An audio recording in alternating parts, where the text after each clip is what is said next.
I'm a bird, mother. I'm a bird. The CEO burned 500,000 to humiliate his own game. Well, everyone, today it's going to be fun because we've got a developer snatching defeat from the jaws of victory, which is always fun to see. Now, big picture, right? Even if you've got the best game in the world, bad PR can always mess that up. Now, what's fairly bad PR is when a free-to-play game built entirely around portals goes and charges you $34 for a portal cosmetic. That would be bad enough. Wait, how much? Goes and charges you $34 for a portal cosmetic. Oh, still less than Valorant skins, though, gonna be honest. Oh no. That would be bad enough, but here's what's worse. The CEO decides it's his time to shine. He gets on one of gaming's biggest platforms and he declares that he's came to make FPS great again. Only I remember this.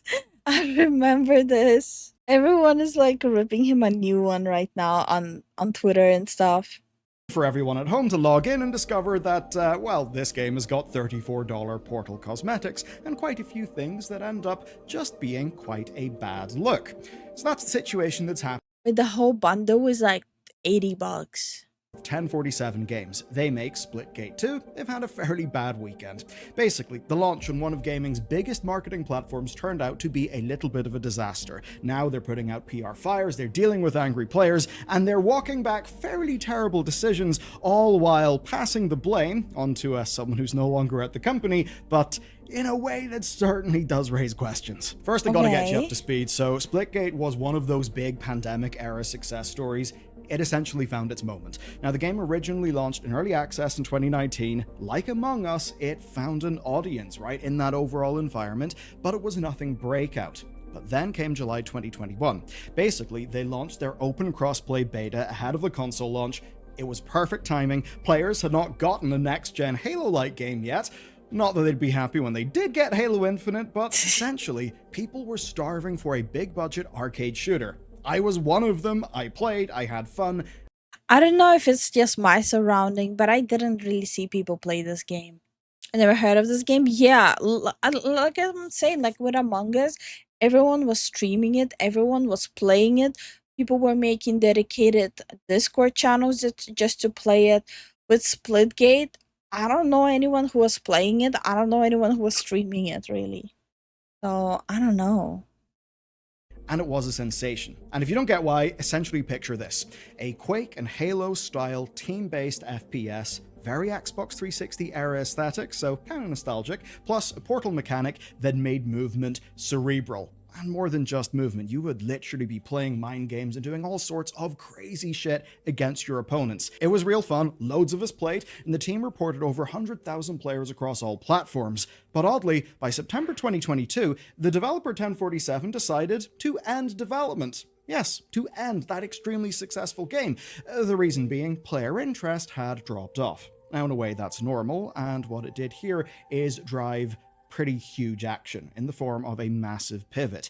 Essentially, they couldn't make a 3-year-old game suddenly meet the demand of a different type of player, the one that ideally would be playing that game ongoing for years and years and years to come. Now, here's the thing. Okay, so basically it didn't have replayability.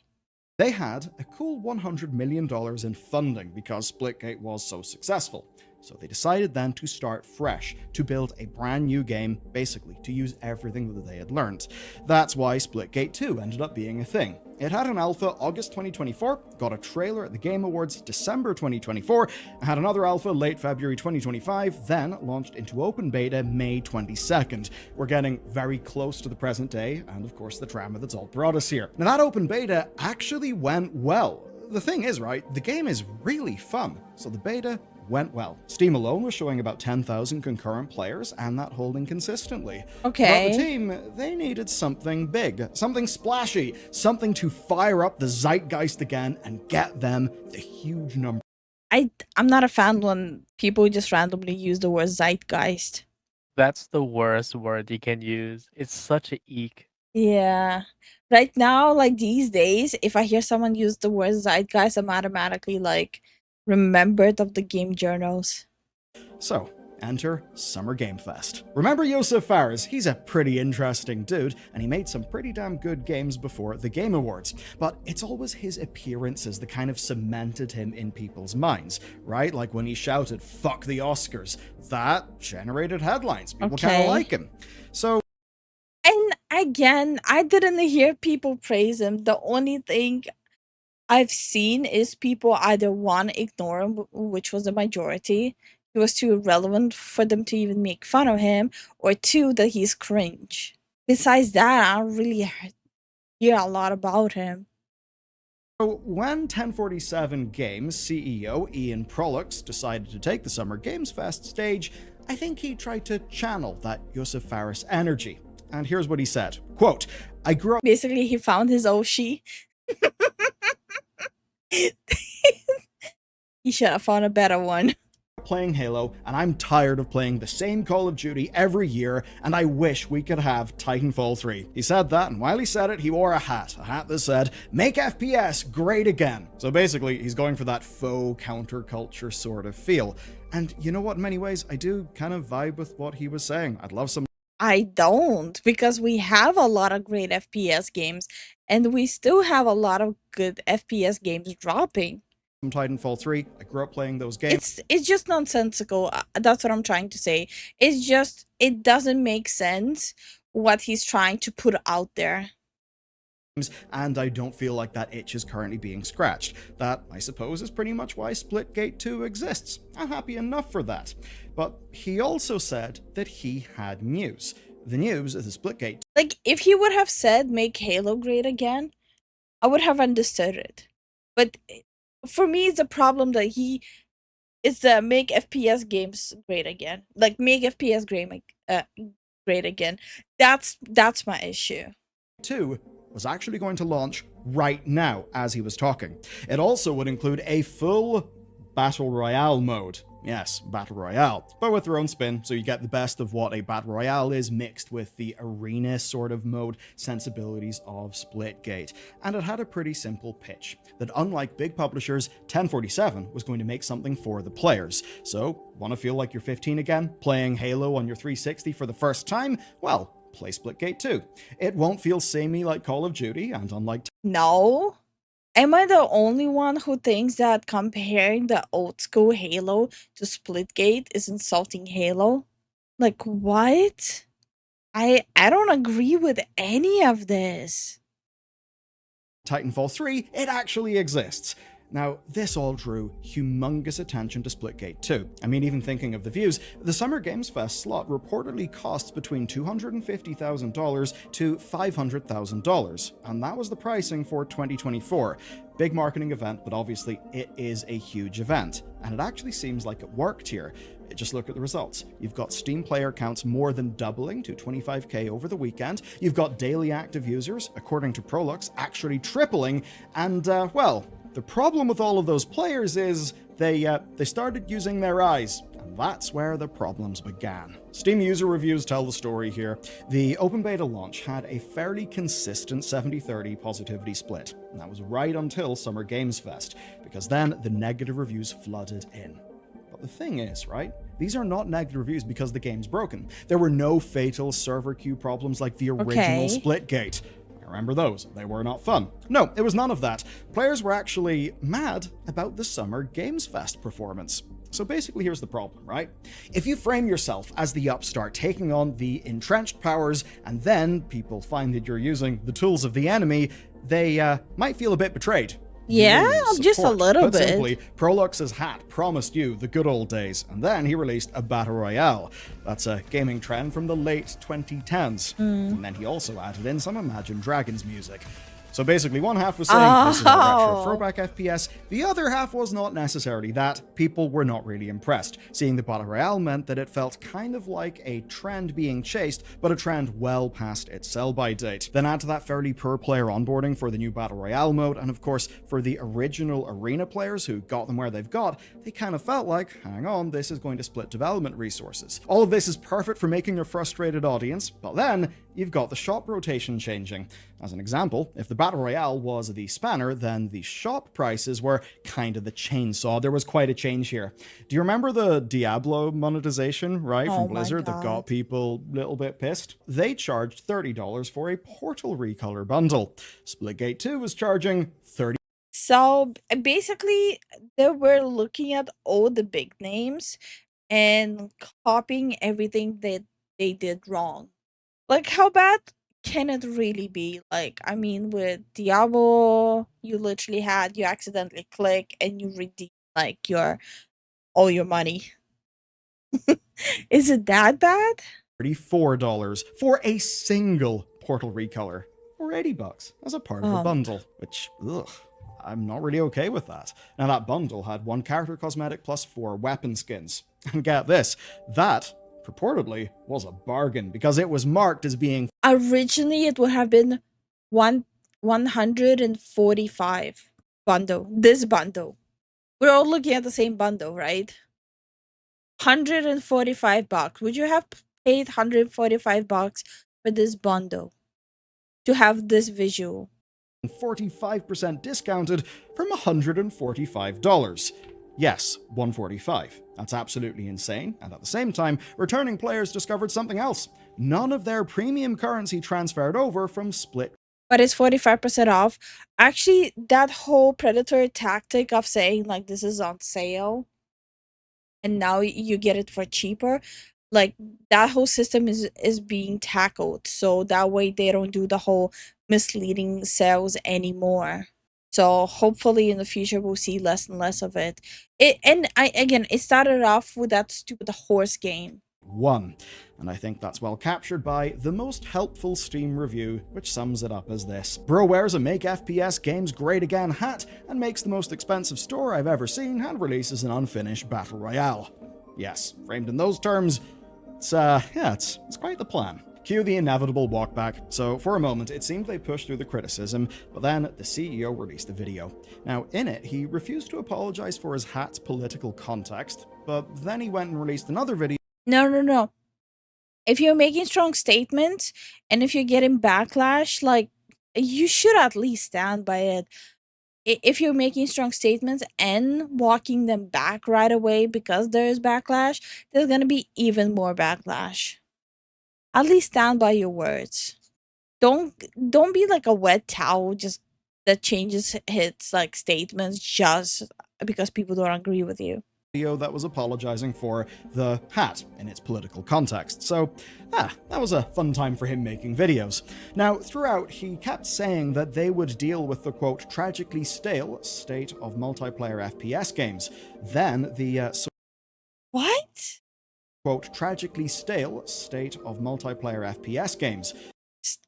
Tragically stale multiplayer FPS state.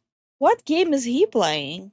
That doesn't make sense. There's still a lot of decent FPS games still around that people are still playing. Yeah. Like you may not like Apex. Apex has phenomenal gunplay. You like Titanfall? No. He was talking about FPS in general. So any game that's under FPS category, he's calling it stale. He wants to make the FPS genre great again. So that would be Valorant, that would be Counter-Strike, that would be Apex, that would be every single FPS game. That would include battle royales like PUBG too. He can't compete with them at all. He's out of his depth. Then the social media team started picking fights with other developers and other games. As in, they just went after random. Oh, and yeah, that would also include Call of Duty. Wait, is he saying that he's gonna be better than Call of Duty? The ego is pretty strong with this one. Yeah. COD developers. Maybe not the best move. They then argued with commenters who weren't impressed. Fairly poor move again, given the shit show that they'd caused. Then, eventually, they did actually apologize. So, on June 7th, Prolux announced price cuts. He said they were being, quote, community first. The most egregious bundle dropped from $80 to $40, and they would refund players the difference. He said more maps were coming. Confirmed the Battle Royale mode hadn't taken resources from other modes. The ranked play and grinding mastery skin challenges were only 2 to 4 weeks away. But where things get strange then is when he actually went to explain the why behind this. And this is all through a blog post again from the CEO. So, going into the details, he blamed a departed monetization lead for the bizarre costing. Now, this mystery person came from Call of Duty. The CEO is blaming his employee for this. No one finds this weird. The CEO, who can literally overwrite the decision of their employees, is blaming his employee on a blog post. And they had been incredibly aggressive on pricing, I imagine, both in Call of Duty and also on Splitgate 2, because it was incredibly aggressive. Now, Prolix, the CEO, claimed something interesting then. He said that a month before launch, he had personally helped make changes, that Founders Packs should be cheaper and more rewarding, that the Battle Pass, well, should be $5, not $10, and that everything should be more player-friendly. Which is all fairly fortunate. He gets to say that, well, there's a guy to blame for all of this, and look at all the cool things that I did. And that, meanwhile, the whole $80 bundle thing was just something that slipped through the cracks. Basically, it's the work of the guy who no longer works there that the CEO didn't pick up when he was trying to make the game. Plot twist. That guy was the CEO. I'm just cracking a joke. I actually have no idea. But it would be the funniest plot twist ever. Game for the gamers. Now, by the time of writing, the Steam reviews sit at about 63% positive, which is a knock to the game, but it's absolutely not unrecoverable. I think the price cuts definitely helped here with the PR. Even if you do think this is what they had initially planned to do, I mean, a price cut is a material action. But here's the thing, right? Here's the thing. This is an unforced error. None of this had to happen. They essentially made a deliberate marketing decision here. They positioned themselves as insurgent disruptors. They didn't really have the goods to actually back that. I'm trying to understand, is the gun control that bad, or is the aim of the person shooting that bad?